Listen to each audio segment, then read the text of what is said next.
Greetings, folkaroos. It's Hailey, and welcome back to the first episode of a new series. And that will be Hailey's chess journey. So, I believe previously on this channel I have discussed my chess journey. I've shown a couple of games, like for the 21st birthday special and stuff, but this time, this series is going to be a much more in depth look at how I have progressed in the game of chess from the very beginning, when I first picked it back up after having learned it as a kid, until now. We will go through the highs and the lows and the distinct achievements from my chess career so far. And of course, today we start at the beginning. And like anybody who picks up a brand new hobby, you are going to start off in some humble beginnings. So this right here, the game that we're looking at, I have looked at previously on my channel before, so we might go through it a little bit more. But something that's interesting, and what I believe Warren say, looking again at this game, is that a lot of beginner games are very fun to analyze because there are ridiculous computer lines that are very fun to look at because the positions are just so unusual and they don't happen in higher level places. Some leads for some really unique combinations and stuff. So I'm excited to show some of them to you guys. But anyway, let's jump into my first ever online game on chess.com. I played this on February 17th, 2021, and I added a little bit of an extra feature to this series. I will show you a snapshot of what I looked like at the time, and when I played this game, I looked something like this. Yeah, you see this necklace here? I still have that same necklace to this day. But anyway, that is what I looked like at the time. Pre-transition, I hadn't even chosen my name yet. That picture was from a little after this, where I'd already bought the necklace and chosen the name, but this was a month before that, so just something like that. Anyway, let's hop into the game. I start off with pawn to e4. I played nothing but e4 at the time. c5. And this is the Sicilian defense, of course. I go into the open Sicilian with knight f3 and knight c6. And this is where the normalcy stops. Because nowadays, I play the move d4 to try to get this exchange in the center of the board. And a lot of things can happen from this position. Black can play e5, e6, d6. Black can play b6, bishop b7. Black can play g6, bishop g7. Black can play a billion things, even like queen c7, knight takes knight. Black has so many different variations that are like okay, that it's kind of overwhelming to analyze them all. But we don't even have to get into that because I played the move d3, which is just, I mean, it's a line. It's called the Old Sicilian variation, but it's really not that good. That's probably why people played it in the old times, and now they don't really play it anymore because you're not taking the center. You're not challenging Black's pawn. You're letting Black control the d4 square, and they can play even e5 in the future to enhance their control for that square, and you're blocking in this bishop. So, like, why would you do that? Yeah, Black goes e5 because something that you have to realize about chess.com is that when you first start a new account, they place you at 1200 rating. They place you around 1200. See here, I'm 1108. That was not my skill level at the time, but my opponent kind of knows the principles of this opening. Like, I give up control of d4, so I'm going to take d4. What the computer recommends, however, is to play e6 and maybe go for d5. I don't really know why, but that's what the computer recommends. I fully support this e5 decision from my opponent. Bishop to e3. That's kind of an ineffective move because not only does it not hit this, knight f6 and knight g4 is coming to challenge that bishop and possibly wreck your kingside pawn structure. But yeah, opponent plays d6. Fantastic move. You actually don't mind blocking in the bishop because oftentimes you might want to fianchetto it, or it likes to live on e7. Bishop is like not really too important of a piece at this juncture. Knight c3, we're developing. Computer prefers c4 and then knight c3 to strength and control over this square. You want to push the pawn to a more optimal square before you put the knight there, so that the pawn isn't stuck behind the knight, right? H6, kind of a slow move by the opponent, and here's where the true beginner stuff starts getting shown, is that in this position, I play the move pawn to g4. Audience moment, why is this a bad move? I'll give you a hint. The pawn is unguarded. And if you're able to figure it out, which would probably be pretty easy, it's just bishop takes g4. That's just a free pawn. But the computer, however, wait, hold on. Yeah, the computer prefers that you don't even take the pawn. Like, the computer wants you to just, like, develop. I don't even know. Now it actually wants you to take the pawn, but when I looked at it previously, it was like, go here, or like a6 or something ridiculous like that. Because like different times you look at it, the computer can say different things. But a6, and now I have my opportunity to protect the pawn because my opponent didn't take it, but instead I go knight a4. I cannot even stress to you how little sense this move makes.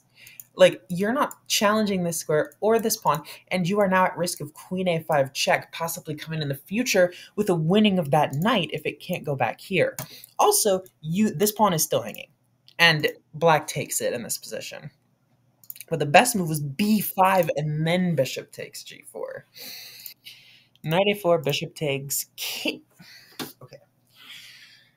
You know, I do this a fair bit now, but if you're playing this position as white, you have like a bunch of moves. You have h3, bishop e2, maybe c3, maybe a3, b4, maybe rook c1, bishop d2. You have so many moves. I don't know where king e2 came from at all. Like, this knight was already protected by the queen. Why did you need to step the king in front of it, blocking the queen and the bishop, or disallowing you from castling, and now creating an absolute pin on this knight, allowing the move knight to d4 to be possible? But you may be like, well, Hailey, why can't white take? Well, if white takes, c takes d4 comes with a secondary risk necessitating the move pawn to b4 if the king was on e1. So if you move the king back to e1 in this position, queen to a5, and you can't go back to c3. And you have to play c3 to defend it by the queen, and then b5, and you just trap the knight. So that's why that move was so risky. But instead of knight d4, he plays g6, which I don't even know why he would play that. Like, foreshadowing, this bishop doesn't do anything because the pawn is there. h3, takes, and now I've successfully allowed my king to be on the f3 square after 10 moves. Knight f6, and by the way, if opponent plays here in this position, I can just go to g3 and then kick the knight out, and it's not really doing anything. The king is kind of safe on g3 because there's like no checks or anything. But king e2, bishop g7, rook g1. Wow, I don't, like, what does this do? What does this do, actually? Like, I just don't know. Castles, king e1. Yeah, and now you have to worry about this again, but now you have knight c3. So knight d4 takes could be a possibility. Queen a5 check here. And obviously I've been discussing it, but audience moment, what's the two ways that white can save the knight? Actually, the audience moment can be, we've discussed one of the ways that you can save the knight, but what's the other way that you can block the check and save the knight? And if you're able to figure it out, the answer is c3. Because this blocks the check and it defends the knight, but it's bad because of b5. And the knight is trapped anyway. So, but all this is for naught because I played queen to d2, just losing the knight. I don't even. Like, I mean, I know I was new, but I know how the pieces move. Like, what are we doing here? B3 attacking the queen. I at least know how pawns move. That's a good sign. Queen A5, of course, if you're up material, you want to trade queens. C3, if you're down material, you don't want to trade queens. Great. Rook 8 to D8. Clear intentions to try to break in the center, right? Clear intentions to try to break in the center. So I would play C4. I mean, I wouldn't be in this position because this does allow a queen trade, but you want to control this. You don't want black to open up the center and have rooks just pressuring your king. That seems pretty nightmarish. Well, I don't know what I just did there. Anyway, rook b1. I just have an obsession with moving my rook one square over. I don't know what. Maybe it's because I just desperately want to play b4. But what does that even do? It doesn't do anything for me. It just exchange pawns and open up the c file. B6, pawn to b4. C takes. I don't know why that happened, but yeah, rook takes, and queen to b5. Now, you may be thinking, well, can't I play this and attack the queen? You don't even have to save the queen. You don't even have to save the queen because bishop takes d4. There's knight f3 check. There's knight f3 check. That's just savage, but none of that is necessary because I just play h4. I just see a queen and a knight and a bunch of pawns here, and I'm just like, you know what, let me just push a pawn one square on the other side of the board because I want to open up my rook, but he could just go here. I don't. Okay, d5. Yep, he's breaking in the middle. He's just trying to play on all sides of the board right now. Queen c3. Queen c3 walks directly into a fork by d4. But the funny part is that's not even the best move. The best move is knight to d4, which looks ridiculous because you're just losing a pawn, seemingly. But the refutation of this is d takes e4. D takes e4, attacking the queen by the rook. And if you move the queen out of the way, the following continuation happens. E takes d3. Queen d2 blockading the pawn. Rook f8 check, king d1. Queen h5 check, king c1. Rook c8 check, king b2. And black wins the queen with the stunning discovered check shot. Knight to e4. And that queen is toast. Yeah, opponent didn't see that. Instead, they just played the fork because it's just another piece. Queen c2, d takes, and knight takes pawn. Hitting the queen, right? Hitting the queen. So I move the queen, obviously. Rook takes. Yeah. And you can't even take this because this is a fork and a check. So I didn't do that. I played a3. And now knight c2 takes, which seems like a complete loss of a piece. But there is that check, and there's also queen a5. King d1, check, rook c8. This just wins the queen. Like, I'm just losing so much material that I have to be lost, right? Like, there's no way I could possibly be winning here. Rook b2. And the best move isn't to take the queen because black has a mate in 1 in this position. Audience moment, find the checkmate in 1. And the hint I will give you is that it exploits a pin, so a piece cannot block the check. And if you were able to figure it out, the answer is rook to e1 checkmate in 1 because the queen can't block due to the pin, and there are no other squares for the king to move. Perfect. Absolutely great. But black wins the free queen because who can blame them? Who can blame black for winning the free queen? And now rook e1 is still a move that leads to mate in 8 moves. Rook e1, queen d4, check, check. Queen b1 is mate in 1 in this position, but he plays a5. Rook c8, king h7. In the original analysis that I did for this game, I believe rook c8 was deemed a blunder because it just lets the king get to safety for the rest of the game, and I don't have any like checks to delay mate. Rook c6, rook e3. Again, queen b1 was checkmate in 1. maybe opponent was having a little fun at my expense because he could figure out that I was a new player, but maybe he just didn't see it. Queen d2, rook check, and of course you take with the rook here because that's mate, but opponent takes with the queen and allows me to run for a few more moves, but then finishes the job with a checkmate. And folks, that was my first game on chess.com, and it would be easy to get discouraged after something like that. It would be really easy, but I didn't. I kept going. I kept trying to improve, and here is a game from about half a month later.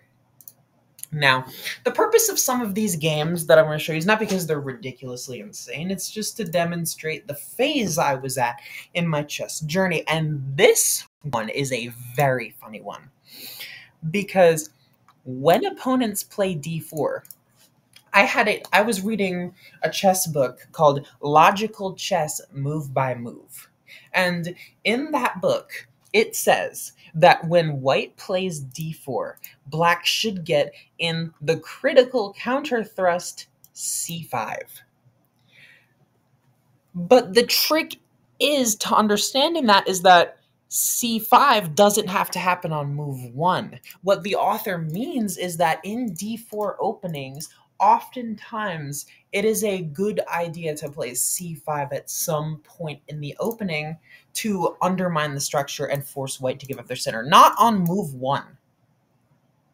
Not on move 1. You still have to develop your pieces and stuff beforehand. Like, if I can give an example, for an instance where c5 is played like the London system, and then c5 here, right?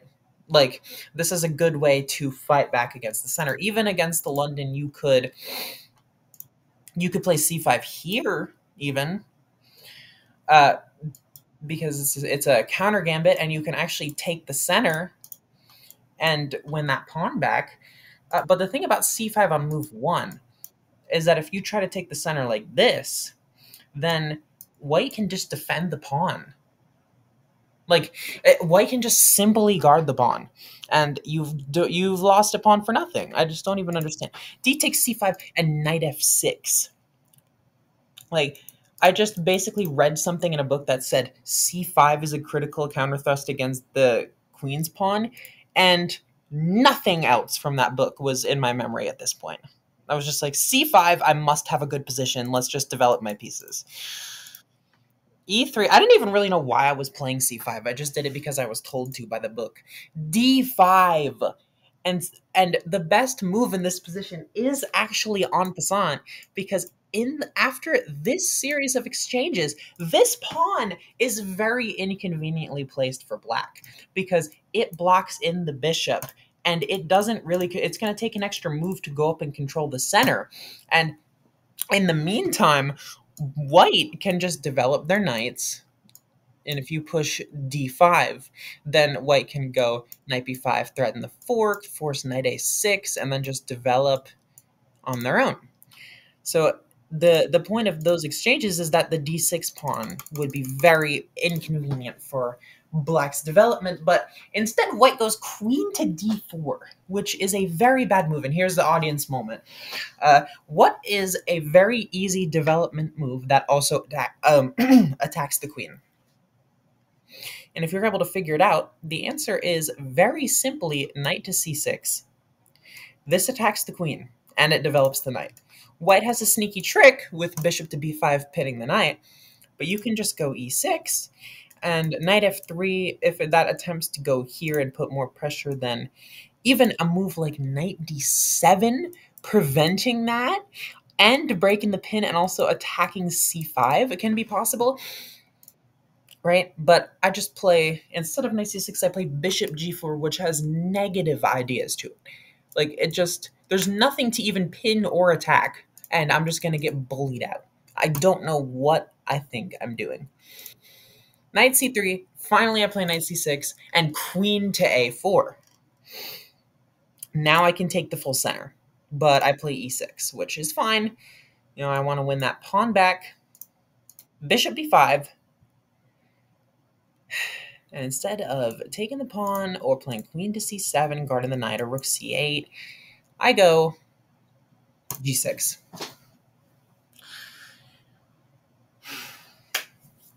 So, can you explain to me, because I sure as hell can't, can you explain to me why I played a c5 opening where I sacrificed this pawn for the bishop to take it back, and I'm going to put my bishop over here and just leave this pawn here? That's just inexplicable. I doesn't I don't get it.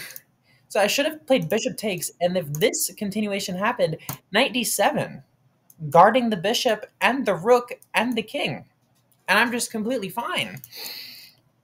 But after g6, the best move is bishop takes c6, because after b takes, queen takes c6, and if queen blocks, then the rook gets taken, and knight blocks forces you to bring your knight back. And if you play king to e7, which I played in the game, then f3 and e4 are coming, and your king is blocking your bishop from taking back, and it's in a very awkward position.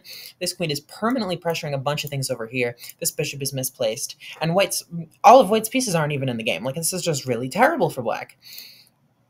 But after king e7, white gets way, way too eager and plays queen to d6, which just loses the most powerful pawn in your position. Now, white is still better because they are still up a pawn and my king is misplaced, got blocking my bishop, and they can bully this bishop, but that was really dumb. h3.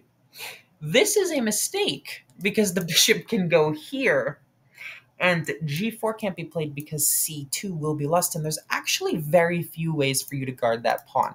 If you play king to d2, then in comes the move rook c8 and knight here.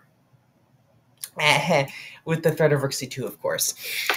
My goodness. My goodness. But yeah, the best move was f3, because if I go here, I get trapped, and if I go here, then e4. Takes. Wait, no. That was a different line. Bishop f4, bishop f5, and then the move is, yeah, the move is e5 takes, and then white should play g4. Yes, white plays g4 here and just loses the bishop. That is the correct continuation, because this pawn blocks taking on c2, so the bishop is actually lost. But h3, bishop f5, and knight f3, and now I can take on c2, but I don't. I don't take on c2. You know, it's a long bishop move. Bishop d2, h5. Yeah, my bishop sure's never getting trapped, I can tell you that much, but there's a fantastic move in this position. Knight to b5. And it just on the surface looks like a knight check, but actually creates some very uncomfortable positions for black, because the best move is king to e7. And then white will play bishop b4 check. King to d8. King to d8. Then white would play bishop to c3 and hit this. But if black goes king to e8, bishop c3, and if the bishop guards the knight, takes, and knight d6, because the bishop doesn't guard that square anymore. So that whole continuation is basically unavoidable. And if you go king to c6, you just straight up blunder your rook in a one-move fork, which I did in the game. King c7, takes. Long castles. You're going to like move your bishop and bring the rook, and it's just really bad. Knight e4.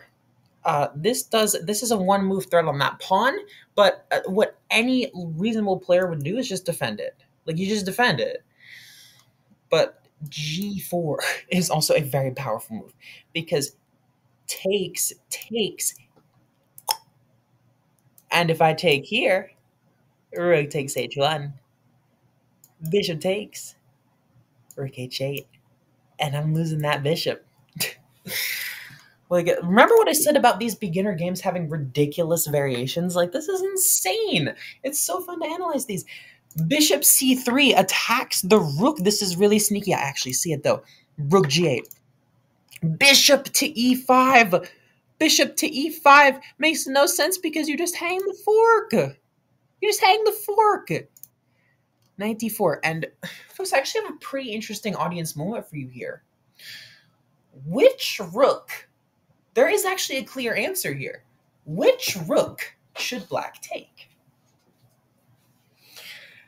And if you were able to figure it out, the answer is 100% this rook. Because then this rook has to go over here and isolate itself from the game temporarily. Because if you take on d1, rook takes d1, the rook has some pressure, and like moves like c4 can happen. Like, you don't want to help the opponent activate their rook to the center. So knight takes h1 is the best move, besides just bishop to e7, because that fork isn't going anywhere until the opponent moves one of their rooks. Rook takes, bishop to c5. I'm just getting my last piece involved. Rook d1, bishop e4, c3. He's just defending the knight. A little bit awkward. Bishop takes g2, by the way, is a free pawn, which hits this. But I don't find that. I play rook f8, which I just don't... I've said this infinity times, but I don't know why I play that. Did I want to play f6? Like, he could just go back. It's not really that powerful. But as a beginner, you're just like, oh, if I can play a move that attacks a piece, it must be good. Like this move right here. Because my opponent is also a beginner. Vizzy GF over here is 512, just like I'm 481. Rook d8. Bishop f6 attacks that. Rook goes back. Pawn to b4 attacks my bishop. Takes. Bishop takes g2. I take now. Now things get a little interesting. Because the opponent plays b5 and hangs the pawn. Rook a4. And then I play the ridiculous move h4 and completely lose the game. Because not only does that just straight up hang a pawn, it also hangs a rook. How does this move hang a rook? Audience moment. And if you're able to figure it out, rook a8 is a very simple skewer, and you're going to pick up that rook, which is what the opponent played. And I just lose a rook. King b6. King a5. You can't push the pawn quite yet, but he can go bishop d4 and protect that square. Rook check is another way. And rook there. Bishop g4. I really should be bringing my bishop around to try to help with this, but I'm just focused on getting out of the way so I have my own pawn. King to b2. h3. I'm starting to push, so white has to be a little bit careful here because they can't go here. King b3. And white just completely lets me push. None of white's pieces can stop the pawn. So what white should have done here was play b6. Because if I try to push h2, it looks like nothing can stop the pawn. Rook a7, king c8, bishop e7. And if I make a queen, b7 check. King b8, bishop d6. Sacrificing the rook, allowing a promotion. But bishop b7, h1 queen, b7, king c7. And if I don't go king b8 and instead go king c7, bishop d6 anyway. Sacrificing the bishop, obviously leading to a promotion. But I go king c8. So if we go back, like king b3, I attack this instead of pushing the pawn. And now white is winning again. King to b4. Like, right, king to b4 is played. King takes bishop, and now this is still losing because of rook a... Excuse me. This is losing because of rook a8, and then sneaking around to guard the promotion, and it's just over. King e7, but he doesn't play rook h8, and allows me to push either this pawn or this pawn. d4 is such an insane move. I don't know why the computer suggests this. d4, if you take, I push. But why can't I just... Why is this... Like, I don't understand. b6? Yeah, but what's different about... What's different about this takes b6 is that the pawn is on h2. I don't... You know, subtle differences. But rook a7 check. King f6. My king is completely isolate from the checks, and by playing rook a7, you are now disallowing yourself to sneak around, and even if you did, bishop f3 would be possible to guard the promotion square at a certain time. King d6, h1 queen. I have now made a queen. King d7, and we get a few more moves here. I'm just mopping up pawns. I attack the rook. Queen c7, king f8, bishop h5. Bishop h5. I leave my queen on pre, which by the way means hanging. I I don't know. Computer wants me to just take and then play king to d6 and walk over to these pawns and then push these. A little bit too fancy for my liking for this rating, but bishop h5 is just absolutely ridiculous. G5, I'm trying to push the pawn. He's letting my pawns go. He stops it with the rook king d6. I lose the pawn. Yeah, but now no matter how many checks I give or how close I am to the pawns, this one will just go. B takes, boom, boom, boom, boom, boom, and the game is over. Oh dear. So, yeah, I included this game to show my c5 phase, but it was also a crazy game. And as we move on to the next one, this is against a guy named Chevy C123, and it is the game that I included in the first Catastrophic Blunders by Hailey Bonnie episode, which I believe is on my channel. But yeah, this was just crazy. Like, I was completely winning, but then I made this insane move. I mean, I don't even want to ruin it. Let's just get into it. We get e4, e5. This was before my Caro-Kann days. This is before I even learned the Caro-Kann. I knew zero openings with black, except play c5 against d4 and play e5 against e4. That's all I knew. Because after bishop c4, I played queen to e7. Oh, like, I just had no opening knowledge at this time. What I play nowadays against the bishop's opening is knight f6, which is known as the Berlin defense, immediately going after this pawn, which can lead to a ton of different variations. But queen to e7 makes so little sense. It's absolutely unfathomable. Like, you just get in the way of a bunch of different pieces, sacrifice your development, make d5 so much harder in the future, and also allow yourself to be vulnerable to possible pins along the e-file. There's just so many things wrong with this move. I can't even begin to get into them. Knight f3, knight f6. Now I'm just playing super normal as if I didn't just put my queen on e7. Because maybe I was concerned about the knight attacking the pawn, and I was like, why not play d6 or knight c6, just like more normal moves? I don't know. Oh, past Hailey is, oh my God, queen c5. This is where the bishop should be, because when the bishop is here, it can trade when moves like bishop to e3 happen. But if the queen is here, that's just a raw attack on the queen with a tempo and development, and I have to move it out of the way. But opponent, of course, is not a very good player themselves. They are also a beginner, and they demonstrate that to full effect when they play the move king to e2. Just like I did in my game against Kusel Yevak, my first ever game, king to e2 makes zero sense. You are sacrificing your right to castle and get in the way of your pieces and foregoing development. So I invite a trade of bishops, putting my queen closer to the center. b3, knight to g4. This has a very clear idea, but the computer wanted me to play b5 because this pretty much traps the bishop. And the continuation that has to be found by white to save the game here is b4, sacrificing a pawn to go bishop b3 because you freed a square. But knight g4 has a very clear threat, and opponent just doesn't see it at all, and blunders mate in one. Audience moment. Find the checkmate in one move for black.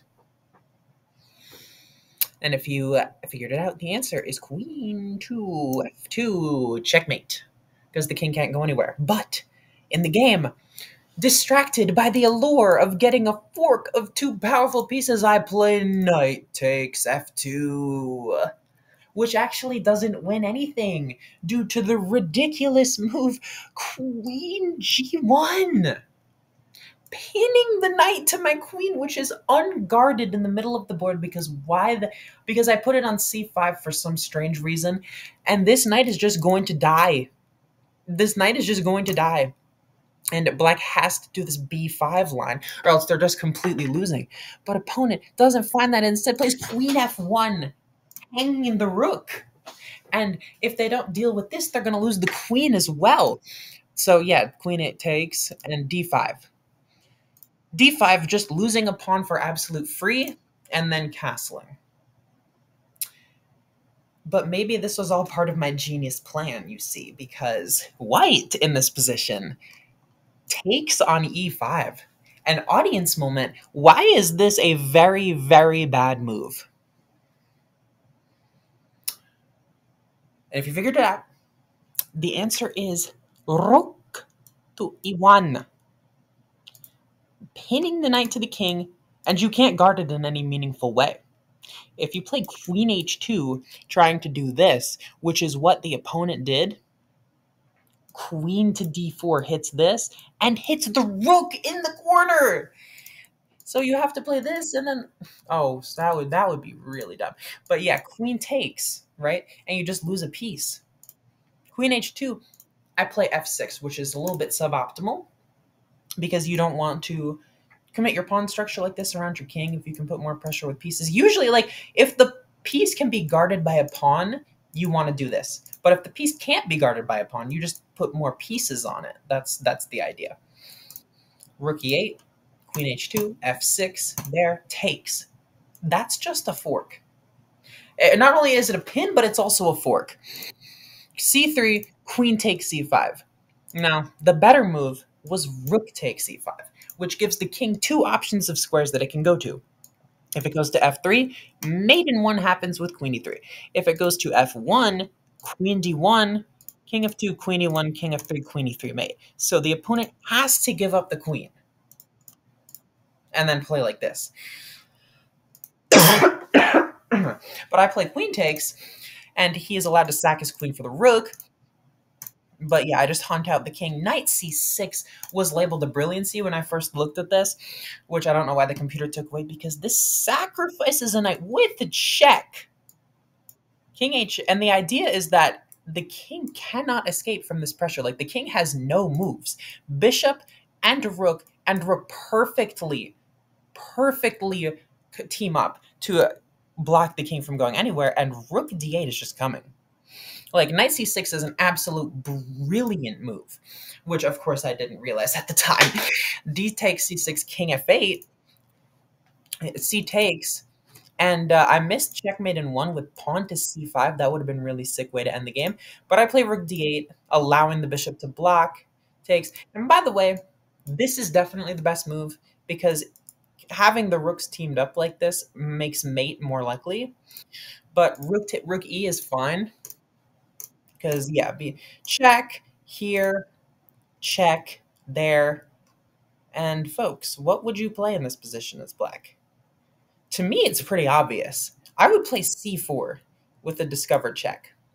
And if the king goes down here, this comes with check, and you are just going to push to b2. And if the king goes here, then you can bring the rook and threaten some mating ideas. Wait, hold on. Oh yeah, you can't let that happen. You can't let the pawn promote, so you have to play this. Win the pawn back, and then try to go for a mate. Right? It's just really winning. But yeah, B takes queen. Like, watch this. Watch this. I got ahead of myself a little bit, but in this position, I remember thinking to myself, I want to push this pawn up 1 square. Why the hell I wanted to push that pawn up 1 square, I don't know. But I could have just done it on this move, because the bishop guards it. But I was like, how can I support this pawn pushing up a square? I know, rook a8. And this move loses two rooks in one shot because not only does it lose this rook with check, but that's also a fork on the other undefended rook. King g7, and I just lose, and now we can just go through the game because I get annihilated. He just brings down the rook and the queen, and it's over. That's how one move can lose 10 points of material and make you just get mated. That's absolute insanity. But anyway, yeah, here we go on to this next game. Another 10 days later, March 26th, 2021. Around a month and a half after I picked chess back up, and this game I only included because it has a meme in it. This is like a joke, like an inside joke that me and my sister still take part in based on one of the moves in this game. But it's ridiculous for a lot of other reasons. And I think I have to let you know with a disclaimer that I think this guy was throwing. I think this guy was deranking to try to play against like low-rated players and beat them to like inflate his ego and stuff, which will become pretty obvious in the game. But still, despite the fact that he's probably a thrower, ridiculous game. So g4, e5. And the man plays the move pawn to f4, which immediately keyed me into the fact that he was probably a thrower at this time. Back then when I played the game, I had no idea because I was never introduced to this, but audience moment. Find the checkmate. This is the theoretically quickest way that you can get checkmated in chess. Find the checkmate. And if you figured it out, it's queen to h4. Checkmate. This is called the fool's mate. Because why on earth would you push these two pawns? So, if ever in a game your opponent starts with g4, just play e5 because there's a chance. There is a chance that they'll push that f pawn. Oh boy. But yeah, bishop to c5. I'm just principled beginner developing my pieces. Knight f3, e takes. And then he grabs the center. Bishop to b6, because when you're trying to lose in chess, you don't want to get banned for like sandbagging. So you have to throw in a couple of good moves. Bishop takes and sandbagging, by the way, is like purposely losing and doing bad, which affects the competitive integrity of the game, which is why it is a bannable offense. Knight c6, so you have to not do that. You have to like throw in some good moves. Bishop to g2, queen f6. This move is a one-move threat on the bishop, but it also gets in the way of the development of the knight. What opponent should have done in this position was play d5, because then he could force my knight to go back here, and then play d6. Getting in with the queen, right? This is a very interesting way to get in, to pressure my king, but queen f6 and knight c3 just hangs his bishop. He just hangs his bishop in one move. And then I find this so ridiculous because he just hangs a piece in one move, and then he's like, what can I do? Oh no, I trade queens. That's what I'll do. That's so ridiculous. Queen takes g4. Of course, I don't trade queens when I'm winning. I just take a free pawn and attack the bishop. Castles, blundering the bishop. Queen takes g2. Like, at this point, it's really obvious that this guy's throwing, but just watch what happens. And I ruined it. The meme that me and my sister have is the move queen to h6. And what's funny about this is that we already had a joke about like this being the worst possible move in chess, like losing your queen and like this. But we never thought we'd actually see it in a real game. But lo and behold, queen h6, and this is a very funny audience moment. Which way should you take the queen, with the pawn or knight? And if you were able to figure it out, the answer is knight takes, because you don't want to ruin your pawn structure. But it is such a bad move that even g takes is labeled as a great find. Knight e5 takes, and then he just jumps his knight in the center of the board. I take it, and then he doesn't even take back. Like you gotta hide it a little bit better than this. Takes, check, losing the knight to the bishop. Then he attacks my queen, which, by the way, I could have sacrificed and then gone here because I am up 18 points of material even after sacrificing my queen. With queen c4, he plays this, not only blundering the rook, but he can't even take back because there's a pin. Queen to b5, d takes. He plays rook takes d7. He plays rookie one blundering checkmate. Like, come on, man. You have to make it a little bit more subtle than that, or else you're going to get banned for sandbagging. All right, and now we move in to the last game that I want to show you for this video, this first video. This took place in May 2021, and I have another picture to show you. This is what I looked like at the time. You see my cat here. Her name's Ruby. I was doing schoolwork. I just took a little selfie. Yeah, that's what I looked like at the time when I played this game. And this game is another game that I threw in to show you the stage of openings that I was at. This was smack dab in the middle of my London phase.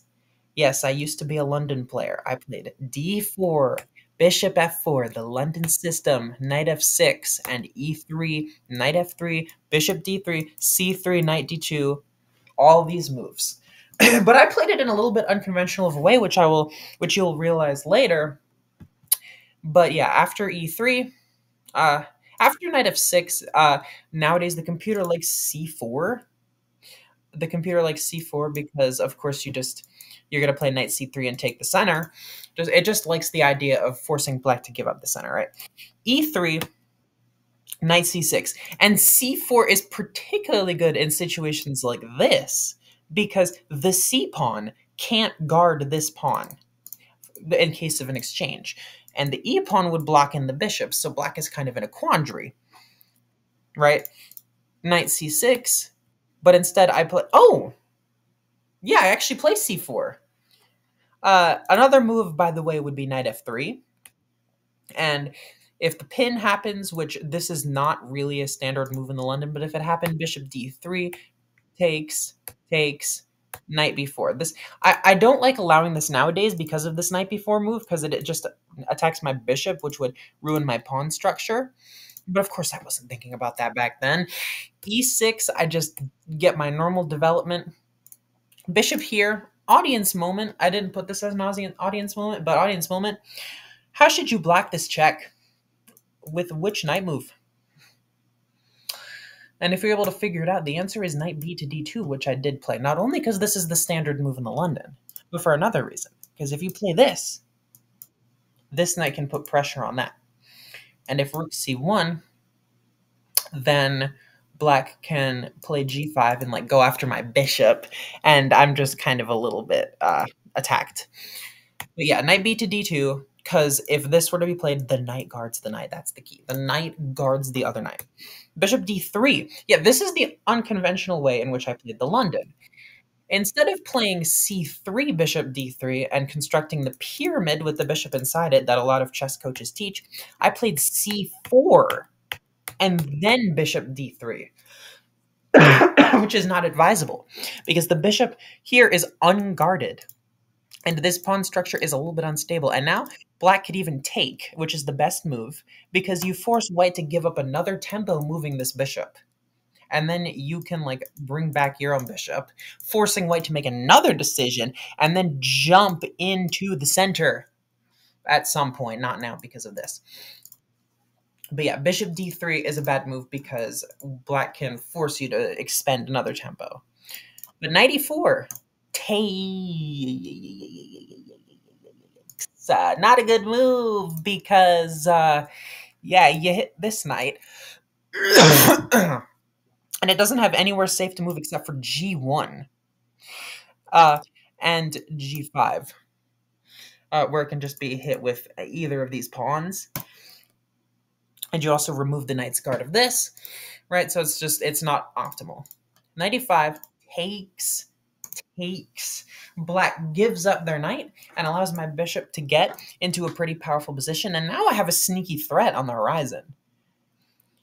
f6 moves back, rook e8, and I could have played a3 in this position. An audience moment.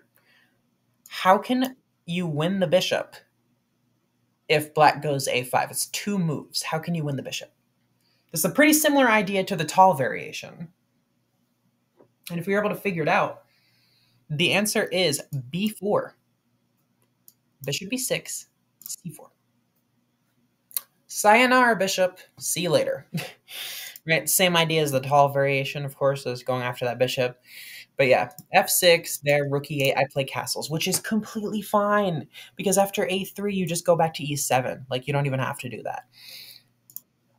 e5, great move by black. If takes, there's more pressure on this knight, so I can't take the pawn. Knight takes e4, takes a3 now.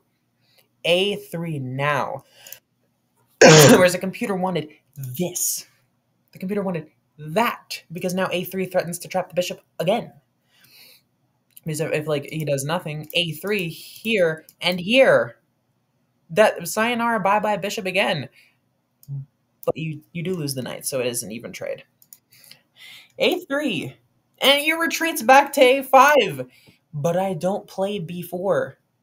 Also, ridiculous move the computer is suggesting is knight takes f6 check. Because if queen takes, then queen a4 is a fork. Look at that nonsense. Oh my goodness. That's ridiculous. And if pawn takes knight, it's even better for white. Because b4 here and here, and the king is wide open. Well, no way. I wouldn't have even found that now. This queen a4 idea, like this deflecting the queen and then doing this is so ridiculous. Like, I wonder what the minimum rating is to find something like that. But yeah, I lose my knight. b4, he goes here, and I fork. Now, I'm attacking literally 3 pieces, so why is this still a draw? Well, the simple answer to that is that I'm still down 2 points of material. Rook takes d4, and also this can happen and hit my queen. Queen b3. Yeah, bishop e6 could have been played here. Because if takes, then this happens, forking my queen and rook, and I'm not actually winning anything. In fact, I'm losing in another exchange. But he attacks my queen with the rook, and I go queen a4, attacking the bishop, and block it with the pawn. So now the bishop is just trapped, and so is this one. So which bishop is he going to save? The answer is none of them. He plays queen to d4. I block with the bishop. Bishop d7. And I make a very bad move in this position. I take the bishop. Because I'm like, well, if he takes my queen, then I take his queen. But he has a ridiculous, absolutely insane desperado in this position. Again, going back to the idea, beginner games are so fun to analyze. He can play queen takes a1. Obviously, you're going to take with the rook, and then this. And now you're up the equivalent of a rook. Also, just this, and this also keeps you up a full piece, which is what he did in the game. There, I should have taken first and then gone there, because going here now and being like, I'm going to take and make a queen, you could just take. Rook c7, rook e8. h3, he attacks my rook, just me attack rook, rook fc1. I trade, which is just incredibly dumb. He just defends all of his pawns. a5, and I do play en passant, so I did find out about en passant at this point in time, which is great. Rook a7, rook e1. I don't... King f2, like, why would I not play that? I don't understand. Rook a8. Yeah, I can't really do anything with my rook because he just has 2 pieces. He's always going to be able to defend and then also defend the pawns, and then his king's going to get in. Like, there's no way I can win. He just has a full extra piece and a pawn. Bishop d7. There, I attack the bishop. This game shuffles on for a little bit more. I play f4. I lose my pawn. There, he protects his pawn, maneuvers with the bishop. Here, and then an interesting moment is about to arise, I think. Bishop b, yeah, he just forks me here, like he just let that, like, bishop here, and then yeah, he checks me, discovering an attack on the rook. King f4, bishop takes, boom, boom, boom, and he's just gonna promote. King g5, queen g1. Yep, here we go, and it's just going to be checkmate, and that was brutal. Which is why I don't play the London with bishop d3 and knight d2 anymore. Which is why I don't play this London and take, because it's just a very bad idea. And folks, with that, that was the first episode of Hailey's In-Depth Chess Journey, and I will see you in the next video.